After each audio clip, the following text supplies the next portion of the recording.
చాలా మందికి ఒక డౌట్ ఉంటది. ఓవర్ థింకింగ్ ఆపేయటం ఎలా? అనేక మంది ఈ భూమి మీద ఓవర్ థింకింగ్ చేస్తా ఉంటారు. ఏదైనా ఫెయిల్ అయిపోతే ఎలా ఉంటది? మనం అనుకుంది జరగకపోతే ఎలా ఉంటది? అమ్మో! ఎవరైనా వచ్చి నన్ను అటాక్ చేస్తారేమో! లేదా ఆ కష్టం ఎప్పుడు మనం అనుకోని కష్టం మనకొస్తేమో! భయంతో బతికేస్తుంటాం అనమాట. ఆ భయంలోనే ఆల్మోస్ట్ సగం చచ్చిపోతా ఉంటాం. అసలు ఓవర్ థింకింగ్ అనే విషయంలో మనందరం చాలా జాగ్రత్తగా ఉండాలి. Live in the moment. ప్రెజెంట్‌లో మనం బతకాలి. ఇప్పుడే ఈ క్షణమే మంది. చాలా మంది ఏం చేస్తారంటే పాస్ట్‌లో అయినా ఉంటారు, ఫ్యూచర్‌లో అయినా ఉంటారు. ప్రెజెంట్‌ని వదిలేస్తారనమాట. దానివల్లే జీవితం మొత్తం పాడైపోద్ది. సో, ద బెస్ట్ మెడిసిన్ వీటన్నిటికి మందేంటో తెలుసా? ఓవర్ థింకింగ్, యాంగ్జైటీ వీటన్నిటిని ఆపేయాలంటే, వీటన్నిటిని తగ్గించుకోవాలంటే వర్క్. మన పనిలో కంప్లీట్‌గా మనం దానిలో డెడికేట్ అయ్యుంటే ఇంకేమీ గుర్తురాదనమాట. సో, ఇక్కడ ఒక చిన్న కథ చెప్తాను. మనం చాలా పెద్దది చేయలేమన్న భావన మనకుంటదనమాట.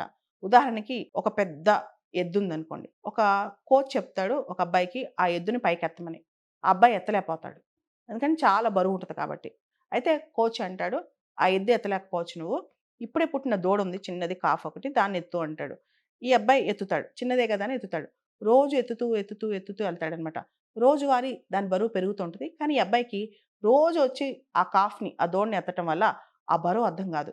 2 సంవత్సరాలకి ఆ దూడ కాస్త చాలా సైజ్ పెరిగిపోయి దాదాపు చాలా బరువు బాగా విపరీతంగా పెరిగిపోద్దనమాట.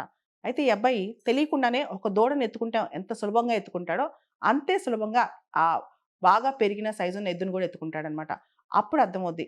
రోజువారీ మనం చేసే ప్రాక్టీస్ వల్ల యాంగ్జైటీ తగ్గిపోయి, ఒక పని అలవాటుగా మారి, ఎంత పెద్ద కష్టాన్నైనా మనం భరించగలం.